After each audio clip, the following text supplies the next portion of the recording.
اللہ الرحمن الرحیم۔ السلام علیکم ورحمۃ اللہ وبرکاتہ۔ نبی کریم صلی اللہ علیہ وآلہ وسلم نے ارشاد فرمایا کہ جس شخص کی موت کا وقت ہی آن چکا ہو، اس کو اس کی دعا کی برکت سے اللہ تعالیٰ شفاعت عطا فرما دیتے ہیں، اور وہ دعا ہے کہ اسأل اللہ العظیم رب العرش العظیم ان یشفیک۔ وہ اللہ جو خود عظیم ہے اور عظیم عرش کا مالک ہے، میں اس سے سوال کرتا ہوں کہ وہ تمہیں شفاعت عطا فرمائے۔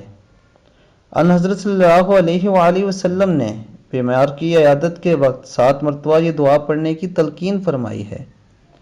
اس لیے دوستو، میری آپ سب سے یہ گزارش ہے کہ آپ اس دعا کو اچھی طرح سے یاد کر لیجئے، اور جب آپ خود بیمار ہوں تب بھی یہ دعا پڑھ کر اپنے اوپر دم کریں، اور اس کے ساتھ ساتھ جب آپ کسی مریض کی عیادت کے لیے جائیں تو یہ دعا ضرور پڑھیں، اس کے پاس بیٹھ کے 7 مرتبہ۔ اللہ تعالیٰ اسے بھی ضرور شفا عطا فرمائیں گے۔ اور میری آپ سب سے یہ گزارش ہے کہ اگر آپ نے ابھی تک میرے چینل کو سبسکرائب نہیں کیا تو میرے چینل کو سبسکرائب کریں اور بیل بٹن پہ کلک کریں۔ اپنا بہت خیال رکھیے گا۔ اللہ حافظ۔